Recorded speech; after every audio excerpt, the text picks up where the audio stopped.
Hello everyone, this is Janice Johnson, Ministry Marketing Mentor and author of the soon-to-be-released new book, Expand Your Reach Without Emptying Your Pockets. And I'm excited that you've joined me for today's video message.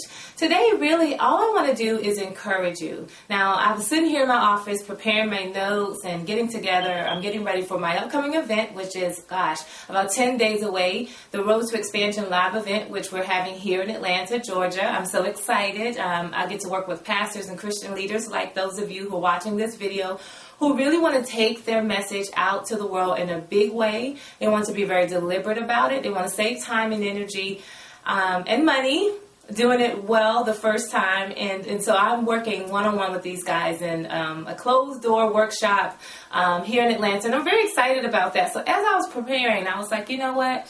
There are lots of Christian leaders out there who feel like I felt at times, like they just really need to be encouraged. You know, sometimes we feel with the weight of our call and the weight of the work that God has given us that we're all alone. Though there are others out there who are doing what we do or who say they love the Lord and are committed to doing it in a big way, sometimes because of isolation, sometimes because of competition, and then sometimes just because it's just the enemy just making us feel like we're by ourselves and it's too much and we made a poor decision by saying we're going to do this thing for the Lord and we feel weighted. And I want to just encourage you today to let you know, number one, you were created to change the world. You're created to do a big thing. God chose you because He knew He could trust you with the job. So if you have the responsibility of sharing the message of Christ or doing something with your business in a way that's going to allow other people to experience God through you, He knew that He can trust you with it. That's why He gave you that responsibility. So if you were thinking today or yesterday, last week, last night, that you were not significant and that you were not important, I want you to just erase that thought out of your mind, because God chose you because He could trust you and you matter to Him. And you matter so much to Him that He's created for you a huge task, a huge job that's going to allow you to have a great impact on the earth if you'll just accept the challenge. Now, I hope that makes you feel better. I also, in addition to encouraging you, I want to just share with you some of the things that I share with the private clients that I work with. You know, it's October, it's fall, we're getting ready for the weather to change. It's already started here. It's a little rainy here in Atlanta, and so it's a little dreary today, but I'm kind of excited. The leaves are already changing. But more than the leaves changing, I'm excited because this is the time of year where I plan, and I work with my clients to plan our next steps, plan what we're going to do for 2012. What are we going to do in the future? And when we get ready to plan, a lot of times everyone is like, okay, Janice, let's do this program and that program. But before we do all of those things, I want to encourage you and I want to share with you 3 key critical steps that you must take before you even begin to start the plan, before you even create your expansion roadmap. These are 3 things that I share with my clients that I know is going to change your world, so I want to share with you today.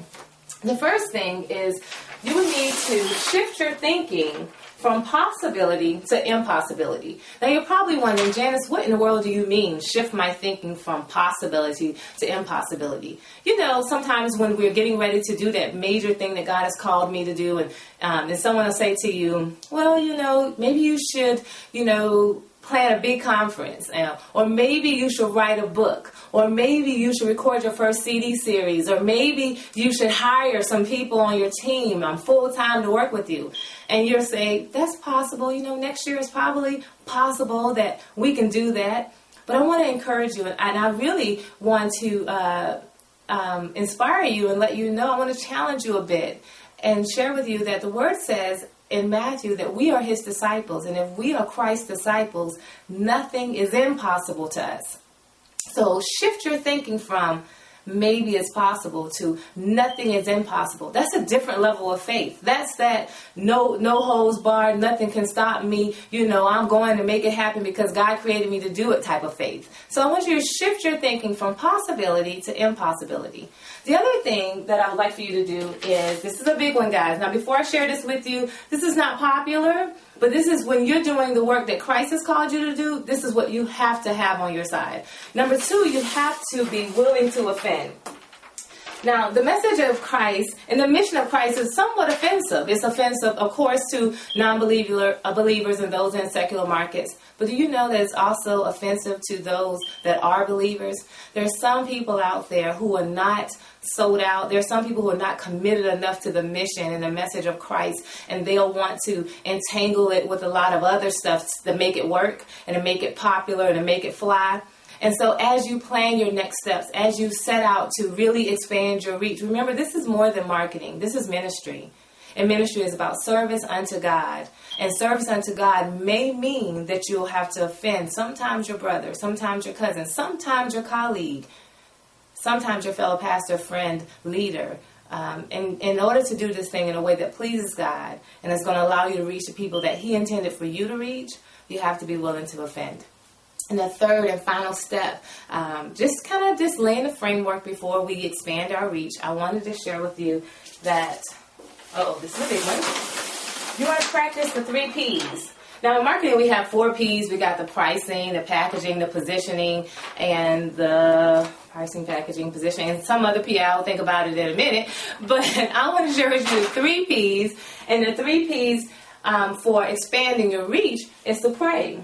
In everything that we do, we want to pray. We want to pray consistently. A lot of times, sometimes when we're doing this work, and especially because the work that I do is very tactical, I actually go through step by step the things you need to do, how you create certain images, videos, logos, things like that. Sometimes when we're doing practical and tactical works, we want to strip out the spiritual nature, and we think that doesn't matter. Well, I want to tell you, before I do everything, I have to pray. And when I don't pray, I notice my results are not the same. So when you're committing to expand your reach, you want to always pray. You want to pray in the beginning. You want to pray during the thing. You want to pray at the end of the thing. You want to just always bring it before the Lord, seeking His counsel the entire time. The second P is the plan.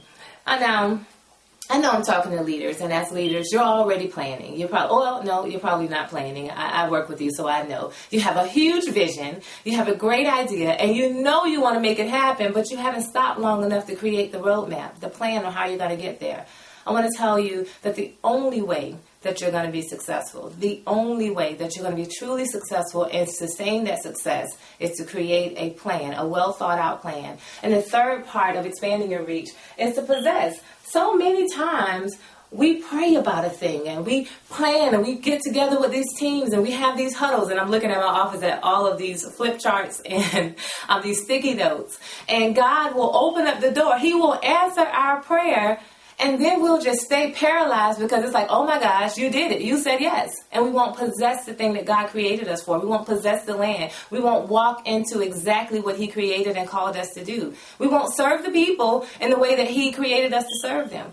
So as you prepare to expand your reach and really map out your next steps on how you're going to serve in a greater and more impactful way, I want you just to take some time and to consider these 3 keys that I shared with you today. Share them with your team. Share this video with your colleagues, because it's so much more than what you think, but it begins here. Now, for those of you who haven't already registered for the Road to Expansion Live event, we're going to talk a little bit about these things, but we're actually going to go into the tactics. Actually, what do you need to do? What message do I need to write for my people? What videos? What cards? Should I be on TV? Should I do radio? Should I have online coverage? Should I be on social media? We're actually going to map out your next steps here together in Atlanta next week. If you're interested and you haven't already registered, why don't you stop by roadtoexpansion.com. That's roadtoexpansion.com and sign up today. I would love to work with you and your ministry team. Until then, be blessed.